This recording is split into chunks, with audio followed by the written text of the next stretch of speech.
Dan, what do you call it when you do a collaboration between two things? A collaboration. Is that what they call it? Yeah, or a collab. Well, this is a. I will never. It's not something you would do. This is a collaboration of the On the Tape podcast and the OK Computer podcast. We're out here in California with Brent Montgomery, Mauricio Umansky. I love it. Can I call you Mo or Mauricio? Yes, Mo's good. You're a good-looking man. Thank Am I you. allowed to say that? A better looking John Turturro, some people say. Well, no, I said that. No. I said travesty. No. John Turturro's a handsome man. You're a much better. There's something about you. What is it? Is it the hair? Is it the coloration, the beard? I don't know what it is. I mean, I'll take whatever, You're a stud. I'm I in. think it's in. fair to say that. Thank you. I appreciate that. But this is a collaboration. Yeah, We're with these guys. Brent is a huge, listen, he's been a friend. Our friendship continues to grow. And it's a collab with Wheelhouse. I mean, we've been recording stuff all day long you just here. say We're on collab as Yeah, I well? did say that. We're It's on a Sunset collaboration with Wheelhouse. Correct. At one of their many studios. This one just happens to be in Southern California. Yeah. So I'm excited to be here. But before we get to Mo, thank you for Yes, that. sir. Brent, give me your backstory. I mean, it's a fascinating thing. You've built, I don't want to say an empire because you're working towards empire status, but you're damn close. Background. Well, thank you very much. I mean, first I'll just go back to how good looking Mo is. Now, when I'm in I'm going to start getting red And and the lack blushing of here. shout out that That's you got, hard by to the get way. me red. I think you're a great looking I've been man. in the TV business. I'll tell you a bit about that for a long time. And people ask, what do you look for when you find a dude to put on television? Right. And it's a dude that you want to have a beer with.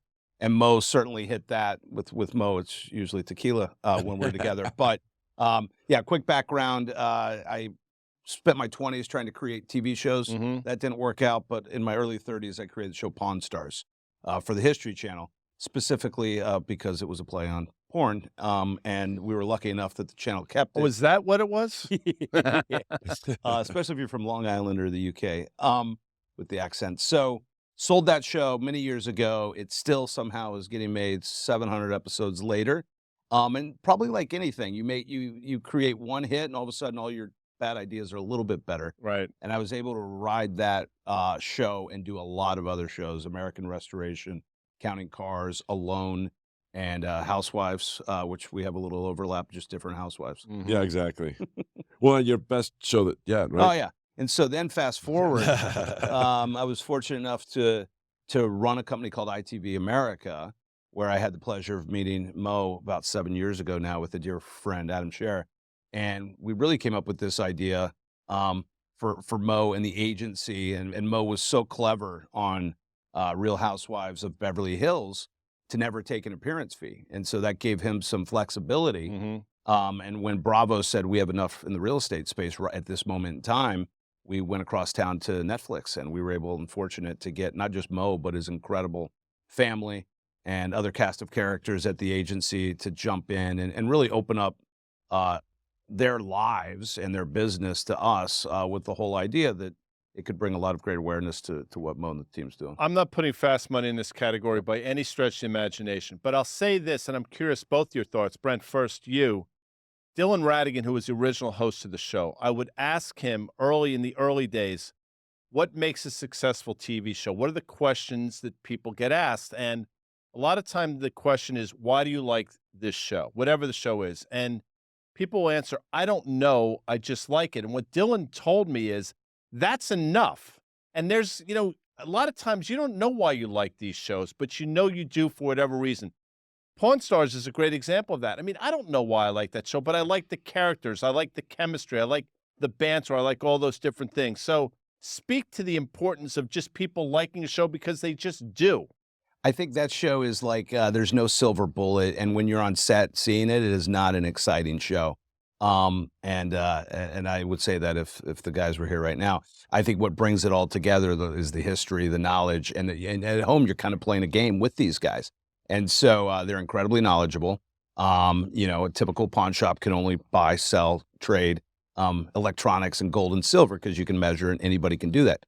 Rick can tell you, from a Rolex to a Picasso, just about anything and the history behind it. So with that show, we certainly didn't know we had a hit show. And I think even with Buying Beverly Hills, what the show is and where we started were two different things. But I like what the old host said. You really don't know. And then you do focus groups and you do testing. And then you really listen, I think, to what the audience says as well. And then you can, massage the show a little bit from there. Mo, there's a great feature of you in the New York Times about a week and a half ago. And what I find really fascinating about your trajectory from a media perspective is that you were leveraging off of a really successful business. You were obviously one of the tops in your field at what you were doing, and you made a very concerted effort. You met this guy who was probably over tequila or something at some That's point, for sure. and you had already had some exposure to the TV space, but you weren't looking to monetize at that point. To Brent's point, you had not taken a fee, right? But at some point, you said this could be a really important part of this kind of business that I'm building broader, right? Than just using these new mediums, I guess. Yeah, well, Kyle and I decided to go on Real Housewives of Beverly Hills, which is now, I think we're 14 seasons or starting the 14th season now. I was talking to Kyle this morning, and she starts filming very soon. You know, when we started this, it was not about monetizing the actual media play. It was for her, from, you know, from her perspective, but from my perspective, you know, I wanted to build a business on it, right? So we already had a successful business. I was already a successful real estate agent, but I wasn't going to just go on television without using, you know, the marketing aspect and all of that stuff to build something off of it. And I got to tell you that, you know, in terms of like Bravo, Evolution, they were great partners to allow us to use the agency and what we were doing as a backdrop and to, you know, some of the stuff that was going on. We also gave them a lot of lifestyle and a lot of great things, which was pretty cool. Drama. I mean, drama, but so all that shit. how did that feel for you? Because think about most of the people that you engage with professionally prior to going on that show. They probably didn't know much about you other than dinners and drinks and a few things like that. But it gets really personal, right? Like you're really opening yourself up to the world. Well, and that's what I was going to say. I mean, you know, you were just asking about what makes a great show, Yeah. right? And my opinion of what makes a great show is when particularly in reality television, which is what I'm in, is that when the cast is able to allow, pretend the cameras are not there and allow themselves to be real, to be vulnerable, to be transparent, to be emotional. And when you allow that to happen and you don't hold, you know, a wall and you don't worry about what you're going to look like or what people are going to think about you or what, you know, what your image is going to be like, but rather just allow yourself to be you, and allow people to experience your life, that's when reality becomes really great. And I think that on season 2 and Buying Beverly Hills, all the cast was able to do that. I think that everybody just opened up. Obviously, I was going through a tremendous amount of changes in my life with a separation, with all of that stuff that I was going through with Kyle, but then with my kids and the conversations I had to have with my kids. But then it went beyond us and it went into the entire cast.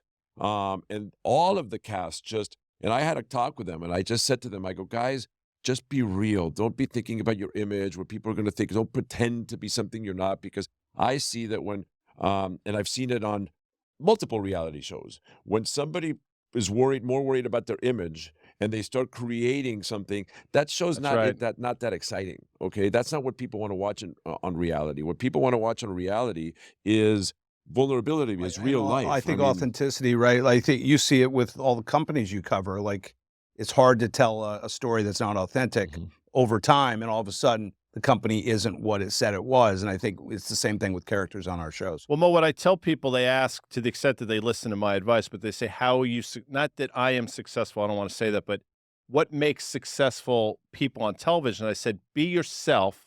Everyone else is already taken. And I think, you know, that's decent advice, but you're gonna rise and fall just being yourself. Because if you try to be something you're not, there's no longevity in that. You can last for a week, a month, but at a certain point, the market starts to figure out your bullshit, or the TV audience does. And I'll say this, if you think about it, what you just talked about, people pay tens of thousands of dollars for therapy, but what you're doing in some ways is therapy and you're getting paid for it. Speak to that. Yeah, I guess so. I mean, it's, you don't have a therapist kind of giving you back, you know. But you know, we had a conversation to this exact point, where you were telling me that people around the world are reaching out and saying, you know, the conversations that you had with your daughters allowed me to have those same conversations with my kids. I mean, that's one of the most beautiful things. I got an email from a CEO of a Fortune 500 company. I won't say which one, but he reached out via email, and I was telling Brent, it was a beautiful email because it was like, hey, Mauricio, I just want you to know I was watching the show with my kids. We were watching the way you were interacting, you know, with your kids, the way you were talking about that. and it helped me with them have more real conversations. And I just wanted to thank you for that. And like when you get that kind of Mhm. emails, I've received messages on Instagram from women and men all over the world.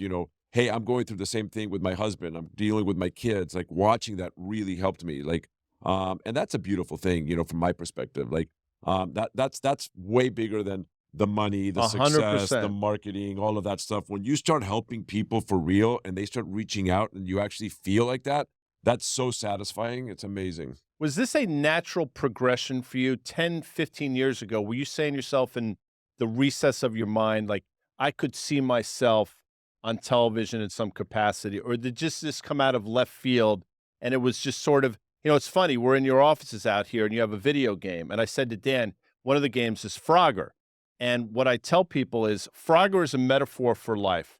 You're on a log, it's moving down the stream, and you have to know when to jump to the next log in order to get to the other side of the stream. Sometimes logs move faster than others. Sometimes you have to go back a log to go forward too. Sometimes there's snakes on it, and those are the assholes that you got to get off. But, speak to that. Was this I something feel that like you LA envisioned? guy is like really in touch with himself. No, it's true. Guy Tell is me on I'm this wrong. thing. Yeah, I I like this. Life is a game of Frogger. I like this so metaphor. you were on a log for a while. You jumped off that log. Did that make sense at the time?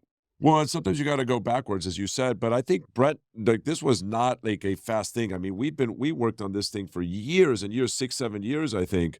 We were originally going to do something in Mexico. We went to multiple different networks. We ended up, in my opinion, with the best network, the best partner. They've been amazing. The team that Brent's put together is incredible. By the way, I have to say something about television what people don't give credit to is that the production, the team, Mm-hmm. all of the people that are around you make you much more comfortable. And particularly for a bunch of these reality people who have never been on television before, right? Like most reality people, it's their first time with a camera Mm-hmm. on in front of their face and they start freezing, right? So that team that's around you is critical.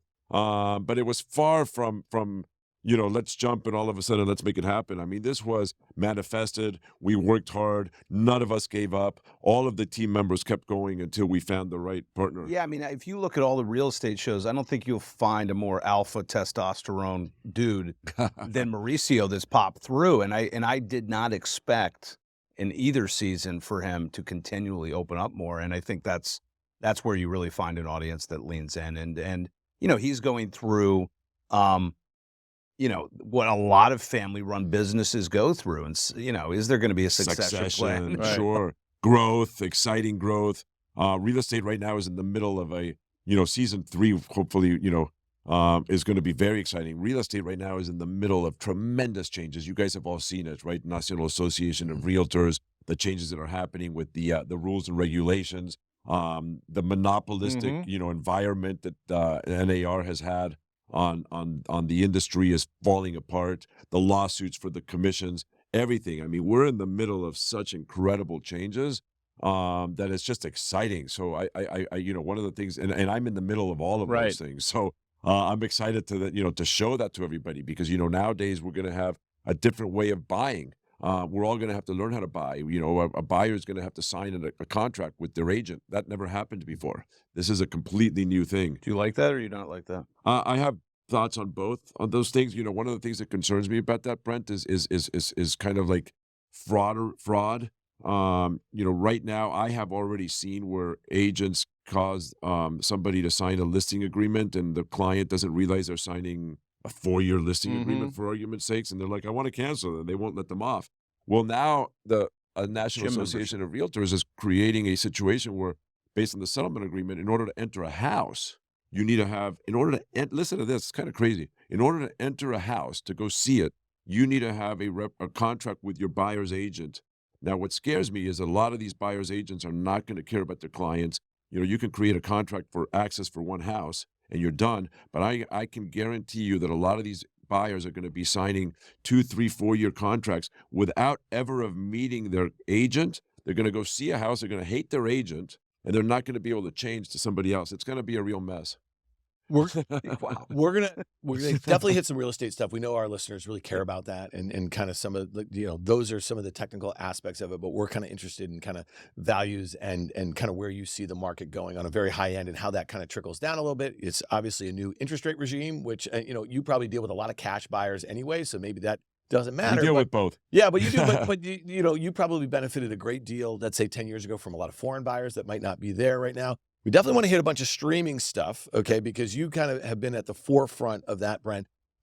I want to talk quickly about Wheelhouse, though, because you and I, you know, this is a really innovative model. You know, Guy and I spent a lot of time with like traditional investors. They go deep in one area. You know, their LPs are really focused on this. You built a flywheel, I think you kind of call it, and obviously that's kind of the whole Wheelhouse thing. You just launched a new fund, I want to say, in the last 6 months or so. Give us a sense of like what differentiates your Wheelhouse business, both from an investing standpoint, but also like a creative standpoint, because I think that's kind of the secret sauce of what you're doing. Yeah, I was fortunate to sell my business 10 years ago and then run a company that we had, you know, many of the biggest hits in reality TV at that time. So we had Fixer Upper, Cake Boss, Duck Dynasty, Pawn Stars, Real Housewives of New Jersey. And what we realized was what Mo realized every time he put on his agency hat on Real Housewives. People are like going on the internet, looking that up. And we saw what Chip and Joanna did. We saw what the Robertsons on Duck Dynasty did. I saw up close what the Harrisons did. And we thought, all right, you know, we're going to do this again. We're going to start Wheelhouse, and we're going to really try to invest in the underlying people, businesses, and brands. So, you know, people really understand the Disney model of IP creation, but that engagement that you get from going to the actual theme park, down to knowing, you know, rides are named after movies, movies are named after rides. And so we really wanted to take some of that Disney model as our North Star and really create and tell the stories of people, businesses, and brands. And we launched a fund that would invest in tech and consumer stuff. We are lucky and fortunate to co-invest alongside, you know, the TS. Why didn't I invest in that fund? I didn't get the invite. What the heck? You're the next one. All right, good. You'd be on the advisory board. Yeah, so we were very fortunate to co-invest alongside the El Cattertons, the TSGs, the Vestars, and like, you know, really blue chip growth private equity folks. So that was the idea of Wheelhouse. It's interesting, you know, you watch movies from the dawn of the movie era, and it's a villain and it's a hero, and it's not basically not that dissimilar what's going on in a lot of reality TV. It's the people that everybody loves, and they're the people that everybody loathes. But you know what? That's okay. Speak to that. The fact that the recipe, the chemistry, nothing's changed really. That's what people really want. They want to love somebody. They want to hate somebody. They want the acrimony that's associated with that. Yeah, there's a lot of people say to me like, oh my God, these people must hate it when they actually see it on TV.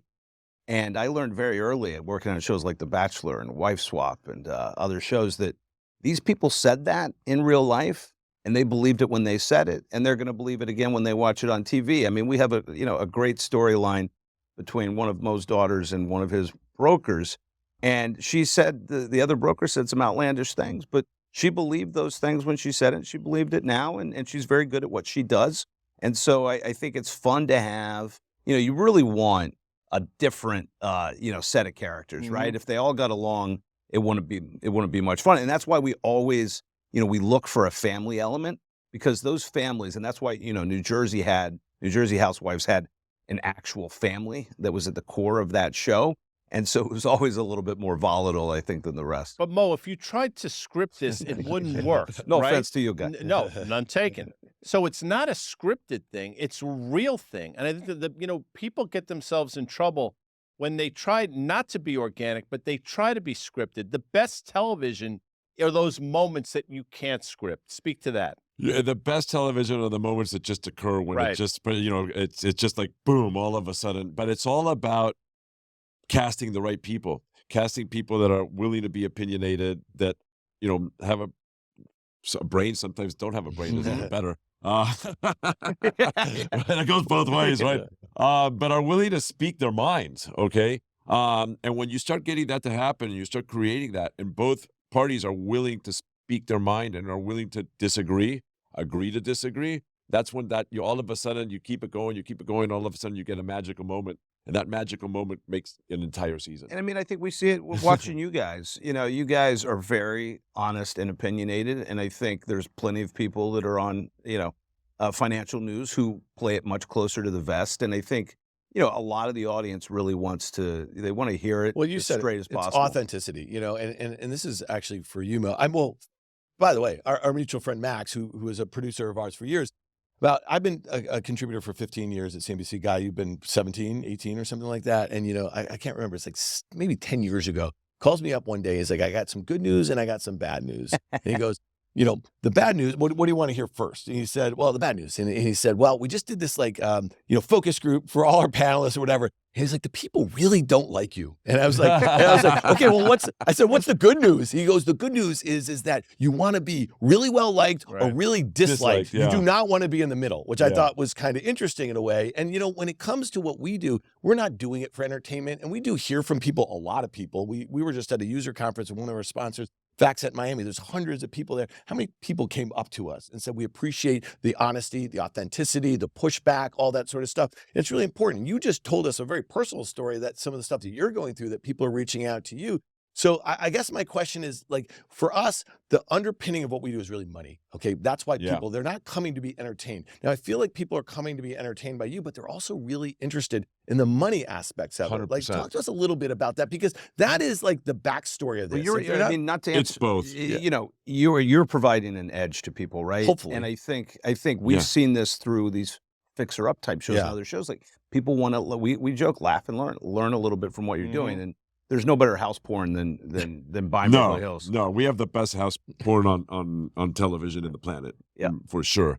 And people come for both. There's no question about that. And one of the things that we love and that I love about the show is I always try to get every episode to have a learning moment. Financial, real estate, personal, whatever it is. But I love the fact that we have that learning moment. This season we had an auction. People haven't seen what an auction really looks like. They don't understand what that was the most stressful. Like, I have never seen one play out on TV like that, and and it was real.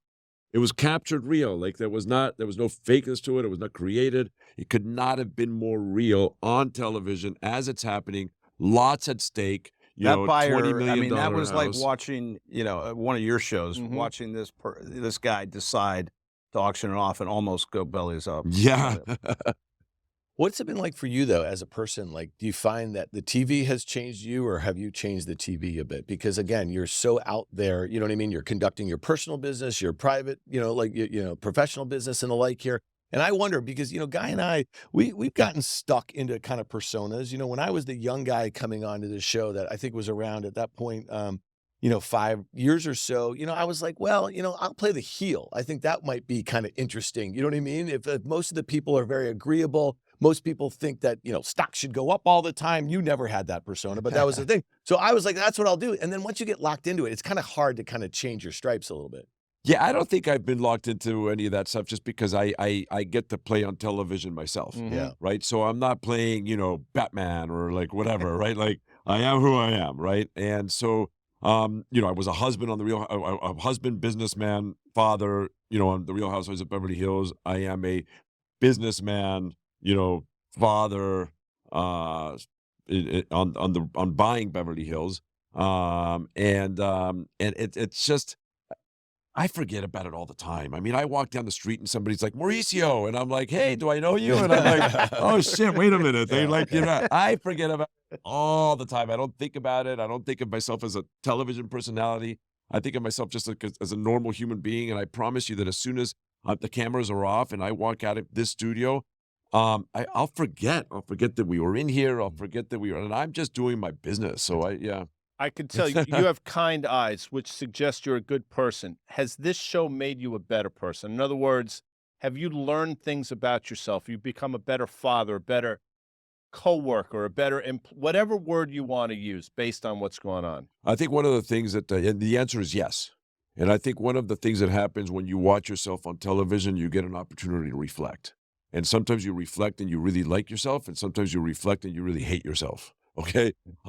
Either way, if you can take a look at that and actually watch it and then learn from that and change and transform and use it to better yourself, all the more power to you.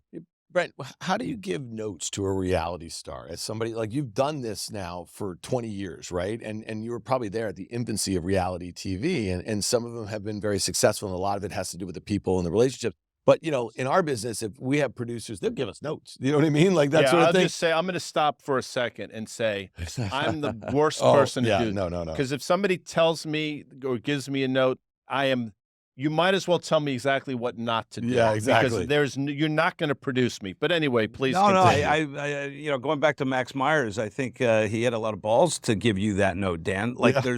I mean, you're a secure But guy. you know what though? He was doing it because he really wanted us to be equipped with Yep. like some of this, how he thought about it. A lot of folks would never do that. Well, I'm a in way, fan of you like know. Stephen A. Smith, and I think, and I'm a huge fan of the Dallas Cowboys, which is an oxymoron with him. But I think people either, you know, he knows people are either hating on him or loving on him, and I think it is difficult. You're really looking at the personality who you're speaking with, and I think it's probably just like running a Fortune 500 company. You've got, you know, guys and gals that you can give hard, you know, feedback to, and then you have people that you can. And, you know, I remember working with some big athletes, and in TV though, this wasn't their medium. I wouldn't be giving them notes on sports, and they were great to work with because they're like, coach me. So hopefully the person that we're talking to, and I remember Rick Harrison, who I'm still very close with. I think we'll all see him tonight.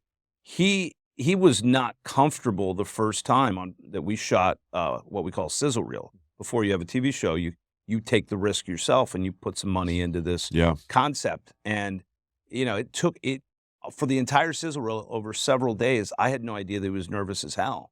And then when we came back, he kind of just opened up to me. We were able to work with him, and then he got pretty polished pretty quickly. Well, it's interesting. Characters emerge where you least expect it, Yes. right? I mean, the old man was a character in and amongst himself, but the sort of the dopey guy whose name escapes Chumley. he became such an integral part of the show, and you probably never thought in your wildest dreams, not unlike, but well, I don't want to make this comparison, but Henry Winkler was an afterthought on season 1 of Happy Days, and then people realized they had tapped into something, and you never know, Mauricio, where these people are going to come from. Is there one of those people that like, holy shit, I never thought he or she would emerge the way they have? Hey. Exactly. I mean, the fact that we're all old enough to remember that is kind of crazy. Scary. I think there's always people that stand out that you don't expect, right? And it's like they flourish and they come out of nowhere. And that's, you know, that's one of the beautiful things. Like you don't, you know, it's like the least expected, the most, sometimes it's, you've got like the person that you think is going to be the ultimate star, Right. like amazing. And then they're just turned out to be a complete dud, right? Like, so it kind of just happens all the way around. I mean, look at, you know, Tom Brady. Wasn't he like one of the last guys, you know, Sure. drafted, you know, like, I mean, Yeah. Brent, where's this all going? Like, so if you think about it, you know, you told me a story one of the first times we met about like some of your early shows. They had good success on some of these kind of more niche cable channels, right? And so the cable bundle's falling apart. But when those shows got to Netflix, they just blew up. And it didn't matter. Like the viewer didn't care that it was 5 years old or anything like that. It was original content to them. And it was something they hadn't really seen before. And it was being served to them. Like we struggle with this. A lot of traditional, obviously, TV is trying to figure this out. But we look at that quarter that Netflix just put up, you know, a couple weeks ago. They gained 4.5 million subscribers. You know what I mean? That had to come from somewhere. Now we get it, the linear TV bundle and the like. But how do you see this playing out? And is there going to be another evolution? Because we've seen all these streaming companies, they're all scurrying around right now, right? You see what's going on in the public markets. It's a bit of a disaster. Yeah, I think, you know, if we go back to when we were young, there were 4 channels, right? I mean, when we were really young, there were 4 channels, and then cable came around. I was never that young. I had 13 when I started. By the way, That's true. yeah, 13. yeah. So then we went from 13 to about 20, you know, MTV, CNN, ESPN all came around in the early 80s. And then we went to about 500. And I got the best advice on sort of where things were headed from a woman who was very senior in music. And she just said, look, in a world that's going to get more and more crowded, it's going to be about who do you trust to tell you what to watch and how do you find that distribution. And so we've seen now, if you go past the streamers, and I'll come right back to the streamers, but where is a young demographic watching television? They're watching YouTube on a television, right? You know, I think everybody thought, oh, people aren't going to want to ever watch a TV again, or at least young people are always going to watch on their phone. But now there's more YouTube minutes consumed, I think, next to even Netflix. And so for us, you know, Netflix is an incredible partner. We're able to go pitch Netflix almost, it's like a one-stop shop. You know, it used to be that we'd have to go make, you know, history shows for the History Channel, guy shows on History, guy shows on Discovery, female shows on Bravo, et cetera, et cetera. And now, you know, we've had some massive, my favorite show we ever created was called Alone. and it's still going on the History Channel, and it was watched by the history demographic, which is, older male demographic.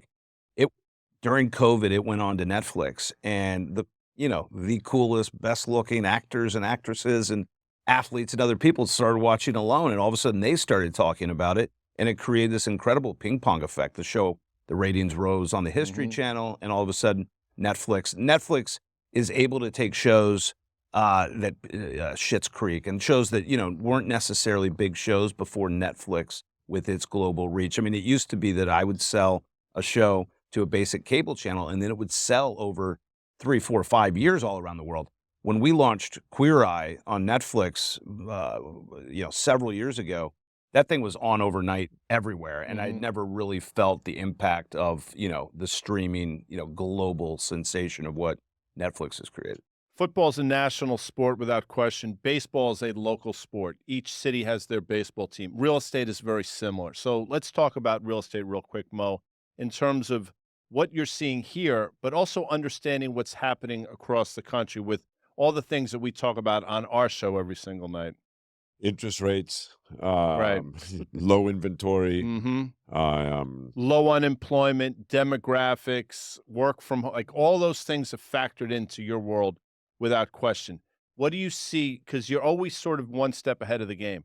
What do you see that's out there that nobody's talking about?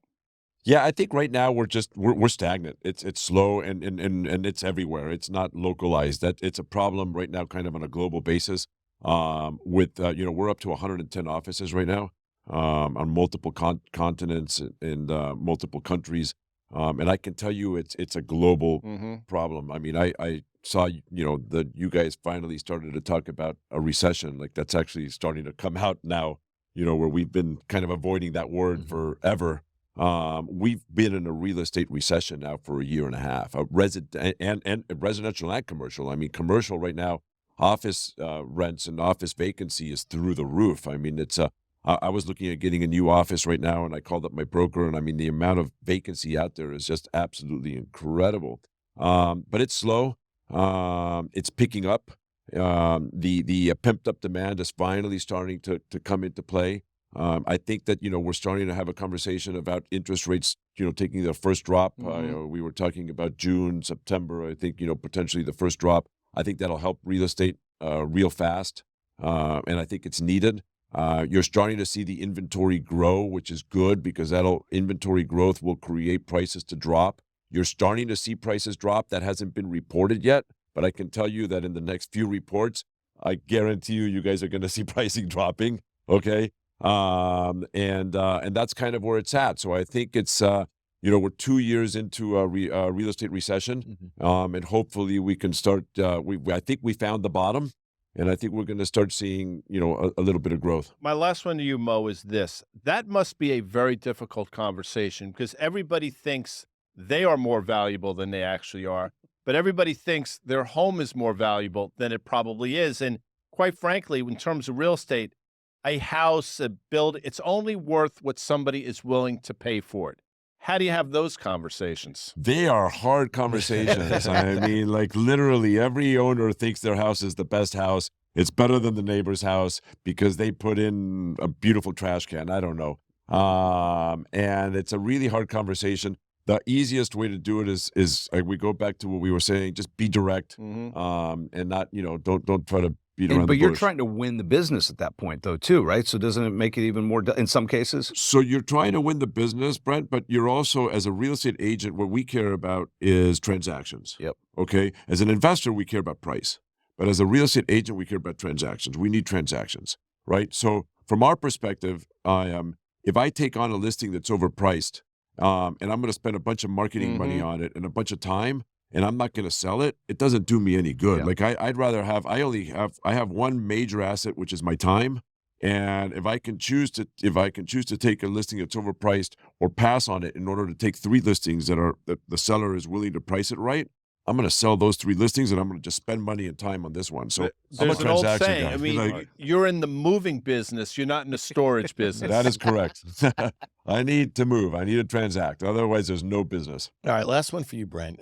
You know, you and I, we get to see each other a lot in New York. Not maybe LA every once in a while when I'm out here. You seem to always have really interesting, really smart, really successful, I think as Guy would say, great looking sort of folks around. What is it about you? Like you came on our show, I think about a month ago. You know, you launched the Mantle with Alexis Ohanian, someone that we know and we think the world of. It just seems like you happen to be in business with a lot of really good people. And I haven't even mentioned Jimmy Kimmel yet. Wait, hold on. Brent is before you answer. Brent is an amazing man. He's polarizing. He's not polarizing. Galvanizing. Yeah. And you just attracted to him. He follows up. He's an incredible human being. It is so much fun to be in business with him. He makes it so easy. All of his staff around him is amazing. The transparency is incredible. And it's just fun to be in business with this guy. You shouldn't drop the mic. There's nothing you're going to say that's going to top that. No, Mo, I so appreciate it. No, I like surrounding myself with great people. And I think I learned a little something on our show Pawn Stars. Like, you know, nobody's going to know everything about everything, so call experts. And back in the day when I couldn't sell a TV show in New York City, I would just get people together who were like-minded people, and we started doing these little events. So then we decided, you know, when we started Wheelhouse, let's upgrade it a little bit. And, you know, you get into business with somebody like Jimmy Kimmel, who's got, you know, a lot of chits in a town where, you know, people are sort of hot and cold. And Jimmy's built over 20 plus years a reputation for always standing up and doing the right thing. And so we've been, you know, I've been very fortunate. Jimmy introduced me to Alexis Ohanian and said, this is one of the smartest guys I've ever met. You know, go try to figure something out. And so, you know, I find that if I ask great people to get along, to come if I ask great people to come to our events, a lot of times people are like, oh, how do you get a piece of that transaction? I'm like, I probably don't, but yet these are people I like, and maybe they'll remember to call me. So. Well, Brent, Mo, this has been very enjoyable. I know for me, I'm sure for Dan as well. Thanks for being so generous with both of your time. We appreciate it. Thank you, guys. Thanks, guys. Yeah, thanks, guys. Guy and Dan.